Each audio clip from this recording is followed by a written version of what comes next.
much my father, yeah, he taught me how to win. Cop new Prada, money taught me how to spend. Waves like... I dobar dan i dobrodošli na moj novi video.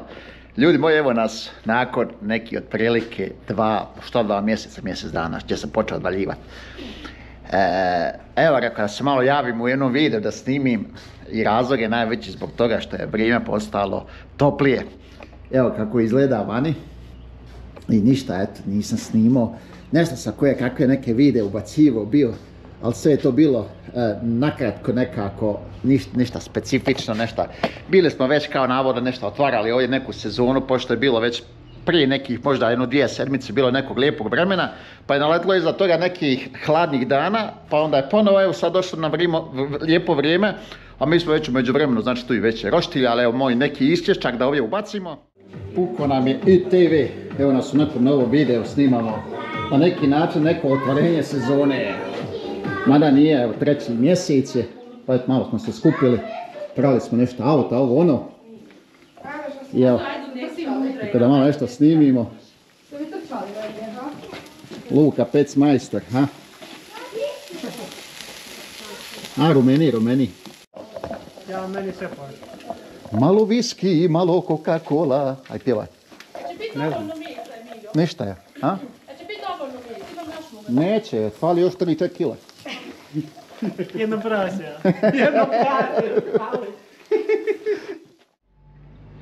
I da, i evo ga, došli smo do nekih sunčanih dana, danas je, treba da bude 22. mart i danas, evo ga, ja sam malo ošao u garažu, ovdje malo da nešto ovak srknem, da malo da razgledam, da vidim šta i kako, ovo ono. Ima mnogo raznih nekih noviteta koji se desilo, ali eto, mene je toliko bilo nešto mrsko da snimam, jer općenito ta hladnoća mi nije pasala, isto tako obrada videa na ovome kompjuteru isto bila problematična i nekako mi se ne sviđa njeva ova pozicija, znači bez veze nekako klošarska na ovoj stolici sjedi se i ovdje obrađuje video, plus što je bila zima, tako da vjerojatno ću morati ići u realizaciju nečega drugačijeg, da ovdje više ne snimam te videe. Morat ću se navaditi neki laptop ili nešto, svakako buduće. I kad iduća zima dođe, da se ja ovdje ne mrznem jer bude, znači, obrada videa katastrofa u ladnu. Pogotovo što ovaj kompjuter više nije, on je već star nekih 7 godina. Mislim, on je bio ja kad sam ga ja uzeo, ali on više nije idealan za obradu videa.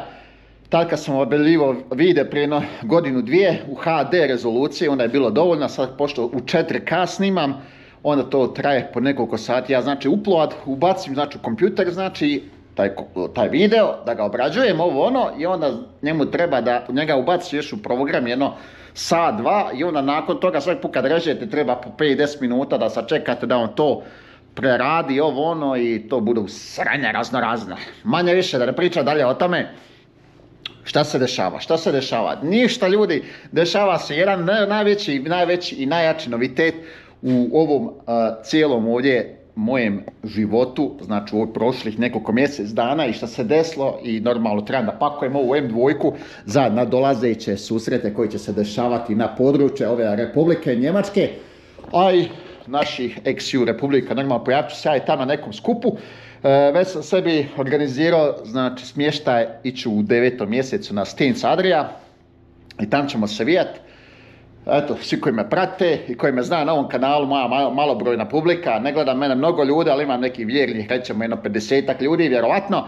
I eto, možda se moramo tam naći, ovo popričati ili nešto, ovo ono. Uglavnom, doću, ne vjerujem da ću s M2 dolazi, zato što M2 do tad neće biti sređena, koliko znam na Stenc Adria da primaju samo auta koja su ono maksimalno tunirana, spuštena, koliko znam na zraku isto moraju biti, ali manje više znači M2 neće se pojaviti tamo. Ali što sam htio reći, najveći novitet u cijeloj ovoj mojoj priči, do sada su ove felge preću ljudi na 20 soli felge i ovo su, ne znam sad koji je proizvođač, zaboravio sam, evo piše ovdje, Rototec Forged, znači ovo su, koliko ja znam, najlakše felge na tržištu, koliko sam barem ja dobio informaciju. Ovakve felge više ne možete kupiti, zato što je navodno ovaj proizvođač propao, zato što je samo pravio felge za ultra sportske automobile, znači M2, M3, M4 i tako dalje. Uglavnom, kad su nove izišle ove felge su bile jako skupe, one su bile 3700 eura Ja sam i uspio da dobijem u ovakvom stanju, znači bile su ljubičaste, lakirao i prethodni vlasnik u crnu ovakvu boju. Znači crna boja visokog sjaja, 20 soli su, uglavnom zadnja je 10,5 meni se čini, ne mogu se sjetiti, ja mislim da je 10,5 jota, a prednja je 9. Tako su neke specifikacije, ne držite me za riječ, objavit ću to točno kad budem montirao ove felge u jednom videu. Uglavnom su 20 sola, znači prešao sam s 19 na 20. Uglavnom razmišljao sam se ili da pređem na 20 ili da odem na 18. Sad ćete vi neki reći možda zašto 18, možda se ne bi slagali. Zato što imaju 18 soli, imaju jedne jako dobre felge, ne mogu se sad sjetiti ima, ali izgledaju kao na onim japanskim super sportskim automobilima s onom debelom gumom i morate napisati šta ja znam, naljepnicu neku staviti, šta ja znam, Toyo, Bridgestone, bla bla bla i izgleda malo sportski. A zasta sam odlučio prva ova sezona da budem da 20 sola, crne su sada, možda i crne, rećete možda na crni auto neće se baš uklapat, bit će cijeli crn auto, neće doći do izražaja nekog. Auto, ako ja zadržim malo duže, ja sam planirao ovaj auto i da foliram. Ako bi išla folija bi bila neka, znači neka jača neka boja, crvena, žuta, najprije da bi bila žuta ili bi ga radio u nekom dobrom liveriju, to bi vidio. Sviđa mi se ti liveriji jako, tako da bi volio i to jedan put u životu da isprobam. Dobro, eto, znači predstavili smo, ja kažem imam ove gume još naruči sad ovaj idući mjesec i ventile, pošto je jako sve izrazito skupo, meni za ove felge trebaju gume, znači 20 coli, ne 20 coli, već jako velike te gume, 20 promjera i one dođu isto jako para i normalno ne morate zauzimati sad za ovaki automobil uzeti neke jeftine gume, trebate uzeti gume koje su kvalitetne i koje mogu imati dobar grip na ovom automobilu. I dobro, eto, danas je došla tema da se priča o takvim nekim stvarima. Ja sam na ovom autu još mnoge neke stvari radio, neke male greškice sam radio na autu, ispravio koje ne bi trebalo biti. Ja sam ovdje neka ogrebotina na autu, ja ne znam kako se ovo desilo prethodnom vlasniku, ja smatram da je ovo od poliranja. Ali da je ona guma nekako zakačila, znači polirko na pad i da je nekako nju malo svuko, pošto na laku nema niđe nikakva ogrebotina lata. Ali eto, došli smo da pričamo, kažem da je neko kupio umjesto mene M2, znači bilo bi videa, ja mislim svaki drugi dan, svašta bi se nešto radilo, ovo ono, pa ako ništa, čistio auto i prikazivo ljudima kako to auto izgleda. Ali ja mogu reći kako već ga imam neki otprilike 5 mjeseci ovo u M2, nekako mi on već postao normalan, nije više sad neka hype, imam, znaš, M2, već eto, ovdje sam radio u interijeru neke stvari, mislim interijer je sam po sebi jako dobar. Ali bila je ovdje jedna greška, ja to nisam snimao, možda se šta vidi, samo je sad ovo prljavo. Uglavnom, ova je ovdje, hvataljka, kako da je nazovem, ona je bila kao nekako izblijedla. Bila je bijela, ja sam mislio da je možda ostalo neke prljavštine od nečega ili od neke tekućine čim se ta sjedala bila prala. Uglavnom ja sam to pobrisao, sve to je bilo bijelo. Uglavnom ja sam to uzeo sprej, crni mat sprej i ja sam to lijepo, prvo sam malo pobrusio i onda sam olakirao. I evo sad izgleda kao original. Znači vratio sam u sjaj nazad, boju i unutra interijeru se nema šta puno da kaže. Sljedeći, znači poslije guma ću vjerovatno raditi ovaj volan, pošto je on, evo, na satu sad imam otprilike, možda da stavimo kontakt. Tako, eto, ovo će pokazati kilometražu, da vidimo. Neće, možda i hoće. Uglavnom, auto broji svojih nekih sa 155.000 km na satu, ja sam ga uzeo sa 150, ja sam prešao u ovih 5 mjeseci, sam prešao 5.000 km. Znači po ovom nekom tempu ja bi prešao otprilike rećemo 10 do 12.000 u godini. Rećemo aj 10.000. Što nije loše, ja sam rekao i ovaj auto kad sam već uzeo, ko nije pogledao taj video, da ovaj auto ne planiram vjerovatno zadržati na neki duži period. Planiram ga voziti maksimalno 2 godine. Maksimalno. Ako bude možda godina, 2, 2 godine maksimalno. Ja kažem, bila mi je želja iskreno da uzmem M4, ali normalno, aj rako da ne prelazim odmah na M4, da se, još sam se trebao malo istisniti, pa još neki 20.000 možda iskeširati. U svakom slučaju bi volio da i competition bio, ali moram priznati, evo sada malo kako već vozim ovu M2, u obzir bi možda idući put dolazila i čak ona M2, ona nova G87, meni čini da je oznaka. Bio sam gledao jedan taki model i moram reći da mi se sviđaju. Jedino što mi se ne sviđa kod tog modela je što nemaju tako glasan zvuk ili izduv, zato što je to od fabrike tak napravi. To je sad da se ovdje, da ja otvaram, da stavljam neki straight pipe, da stavljam da skidam neke stvari koje imaju na toj G87, kao što je OPF, to dolazi na ovim novim autima. Tako da to ne dolazi u obzir, pošto ja živim u Njemačkoj, a ove su ljudi moji jako paprene kazne za tako nešto. Joj, što se priča sve, ta ništa pametno, ha?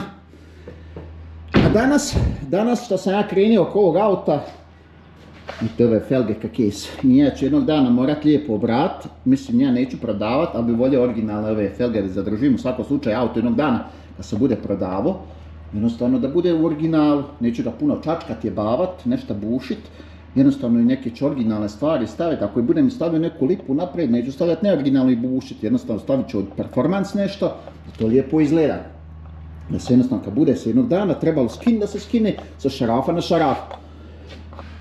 Ovdje sam htio nešto da odradim, a što se tiče prljavštine, htio sam da očistim cijeli ovaj motorni prostor i onda sam primijetio da ima ovdje kao bjelkavo neke, kao mrlje neke. To vam je ljudi vjerovatno od rasladne tekućine, jer ja tek kad sam uzeo M2, možda prvi mjesec dana je to bilo. Uglavnom ovdje mi je jedno crijevo puklo sprijeda, tu se negdje, ovo se baš odvojile, tu. I to baš vam u gradu dok sam bio, koji je udaljen od mene neki 15 km, odvojilo i onda vidim ja počelo puštati po cijelom motoru, znači špricalo je otalo, špricalo je na sve vam. I onda sam rekao, nema smisla voziti taki kuće, odmah sam ošao u BMW servis i onda su mi oni dali zamjensko vozilo i otalo je vjerovatno sve prskalo tam ispod nekako i onda je išlo vam, širilo se. To je tako izgleda jako prskalo jer ja ne vidim drugi izvor niđe. Moram to sad sve lijepo da očistim. Sve to moram lijepo da očistim. Kako je moguće ovdje, ali ja toliko prskala. Vijat ćemo još jedan put, ja ću sad očistiti. Hoćemo vidjeti je li ima gdje još tada je undiht, odnosno da nije kako treba, da je neko crijevo puklo nešto. Uglavnom sad to treba očistiti. Ja sam pripremio neku sebi četkicu. Ovdje sam nasuo ovu tekućinu za brisanje vjetrobrančkog štakla. A ovdje sam negdje četkicu tu ostavio. Yes. Znači, ovo. Eno je tamo. Da.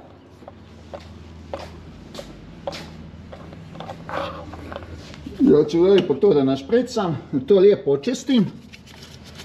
Pa vidim kako će to izgledati.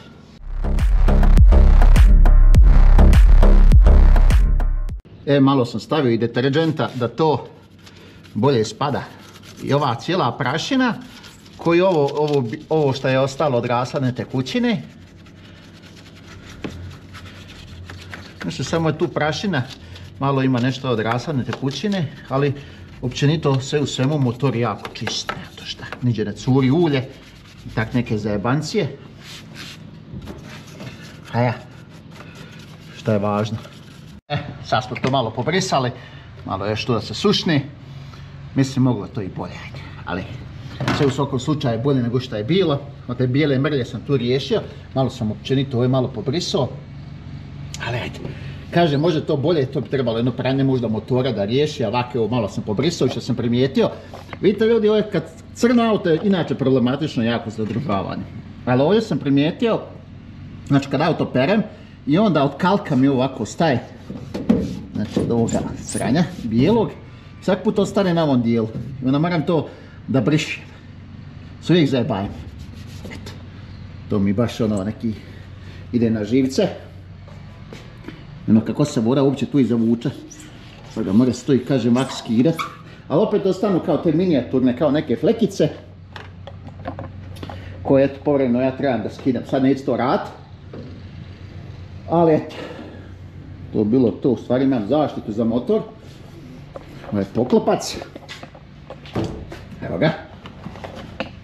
Evo, tako. Njega da stavimo. Da. Tako to. To zatvorimo. Ovaj sveti gral. Tako to.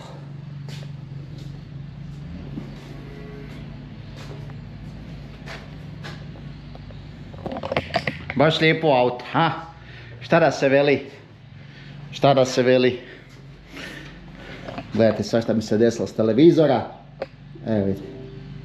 Znači, televizor nije star ni godinu dana, pojavila se neka crta. Nije čovjek vremena ni da znači sredi nešto, već se nešto pokvari. I tako to stalno u krug ide. Da, što sam zaboravio spomenuti, ja sam bio ovdje nešto sebi organizirao, neke izdove da radim ovo ono, ali nije mi se nešto na kraju to svilo, morao sam sjeći svoj originalni auspuh. I onda sam se odlučio da malo se strpim i da možda vidim ako skupim para da uzmem performans originalne, ali one u karbonskoj optiki, one su za nekih centin veće porore, znači ove su 80 prečnika, 80 mm, a one performans u karbon optiki, one su negdje oko 93. Znači dođemo i do centini malo jače porori. A sad ću vam pokazati kako te izgledaju, što sam i ja naručio, one su čak 95 mm. Evo kako izgledaju. Yes, evo je. Evo kako to izgleda. Znači ozbiljna priča. Samo što se treba ovdje nešto preraditi. Neki se mora još prijelaz staviti, pošto su ove izlazi malo manji. Uglavnom to se skine, ti se nastavci skinu i onda se stavi ovi. Sve pogledajte ovo, evo ovako sad stavim na kove i to ovako da li se vidi. Ili možda još bolje da se, kako da vam prikažem je ovako, tako. Znači ova je guta, vidite. Pa ću vidjeti, ako se ne napnem za te performance, te izdove, odnosno te nastavke, onda ćemo morati ove montirati, ali kažem ništa nije hitno. Hitno je samo možda ove felge da završim, da montiram te gume, pa ćemo dalje. Jer ljudi, za ovo auto je sve papreno, znači nema ništa da vi kupite. Mislim, možete vi kupovati dijelove, kažem, po 50 eura, ali ti dijelovi niti imaju papira ovdje u Njemačkoj i svašta nešto, jer je to zajebanca s policijom. I onda je bolje to da se bude po propisu, kako i treba da bude. Uglavnom imamo jako lijep dan, eno E90 jedinica, na E90 jedinici nismo ništa radili. Znači kako sam je uzeo, uradio sam je tehnički, zamijenio sam one kočnice, možda se to prikazuje u jednom videu. I to je to, uskoro i na nju dolaze ove ljetne felgice koje su jako uništene. One su baš ono, prijašnji vlasnik nije pazio na nje, ali dobro, 19-ke su, ne znam koji je ovo styling, uglavnom lijepo ćemo sjest, moram provjeriti jednu gumu. Jedna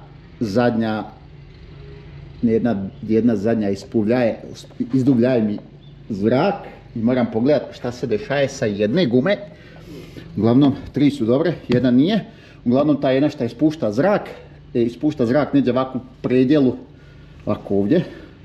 Ja mislim da nije prilikom montaže, nije dobro guma bila, odnosno felga nije bilo dobro očišćena i ona ta površina na koju je došla ta guma jednostavno nije kako treba nasjela i ona tu pušta zrak. Ali o tom potom to ćemo još da vidimo. I da! I eto ljudi moji, malo smo se družili u ovom videu, malo smo malo pričali, ne znam koliko je ovo trajalo. Uglavnom treba da se ponovo aktiviram, da malo snimamo i da vidimo šta ćemo raditi. Ja sam još neke stvari ovdje naručivo, ali nekako ljudi, izgleda da sam se ulinio ono maksimalno, znači maksimalno sam se ulinio, jednostavno ne da mi se ništa, ne da mi se disat, ne da mi, samo jedem i spavam ko neki međedija. Čak sam se i udebio, znači, ljudi, ne do Bog da me neki sumoborac izazove na neki izazov, znači otresao bi ga ko slinuje. Sad gledaj, što mislite šta je? Ja mislim da sam to prokazivao u jednom svom videu, ali eto, to meni stoji od kako sam kupio, a kupio sam sigurno neki 3 mjeseca i onda sam se uvijek razmišljao, rekao da li da stavim ili da ne stavim. I onda dolazio sam do neke ideje, pa neće, šta ja znam, da kičaraj neki radim od ove M2 i onda šta ja znam na kraju krajeva, pa zašto ne? Ako mi se ne bude sviđalo, mogu jednostavno skinuti. To je ono ljudi što vam dođe ovdje iza ovih bubrega, ovdje naprijed. I evo ga. To bi tako trebalo da bude. Uzeo sam plavu boju, inače sam ja žutu prije stavljao, a ovak bi tu trebalo biti. Unutra ima ove 2 šipke i na to se samo na to stavi, znači ništa foliranje, ovo ono, tako je već boji. Eto, tako izgledalo. Ali to ćemo još da vidimo, pošto se ova maska na internetu, nešto na YouTubeu govore kao samo je znači malo nešto šarafite, odozgo neka 4 šarafa, malo je navučete naprijed i onda se to montira, ali nije baš to tako lagano ko šta oni pričaju. Uglavnom, eto, družili smo se u ovom videu, nešto smo snimili nakon nekog duže vremena i eto ga, primakli smo se kraju da napravim neku odjavnu špicu i da kažem nešto za kraj. Ljudi moji, drago mi je eto što smo se družili, što ste me gledali. U znak podrške, eto, ako možete ostavite like, podijelite ovaj video sa svojim prijateljima, sa svojim poznanicima i svima koga znate. A mi se eto vidimo u nekom idućem videu, ja se nadam da ćemo nešto napraviti, da ponovo snimamo. I još jedan minus, zašto inače još ne snimam, znači ove videe, eto razlog, eto šta ne mogu nešto da sredim moje, pošto eto, ko ne zna, ja sam se prije nekih pola godine otprilike doselio iz Austrije u Njemačku i u Austriji sam imao, već sklopite neke stvari sa YouTubeom, sa Googleom, porezni broj, ovo ono što sam imao u Austriji i onda sad kad sam se preselio u Njemačku, to je onda neki problema, bilo ja sam to slao jedno 50 puta i neće da prihvate, valjda broj neke putovnice, broj porezni neki broj, ne znam ovo ono i onda to nagomilalo se neki problema, ne mogu jednostavno, valjda da li je problem sa ić ili ono što imamo mi u prezimenima, ali uglavnom eto i to je jedan od tih problema, zašto mi se ne da snimat. Zato što me onda YouTube i ne tjera tako prije, jednostavno prije sam zna neke preglede imat, rećemo možda u prosjeku nekad po 2 do 5.000 pregleda po videu, a sad eto jedva nakupim, da kažem, 200-300 pregleda i onda to neka, rećemo, demotivacija. Ali mi ćemo to zajedno da pobjedimo, tako da eto, da puno ne pričam, da puno ne taram u ovom videu, mi se vidimo u nekom idućem, a do tada ljudi moji, pozdrav! I'm a playboy like Sinatra. See the evil eye every time we pull up. Talking about the fakes, but that's not us. You know you can call me Dundada. Baby, we gon' pull up to the opera. Baby girl, I know you wanna hit it, oh no. I'm a playboy like Sinatra.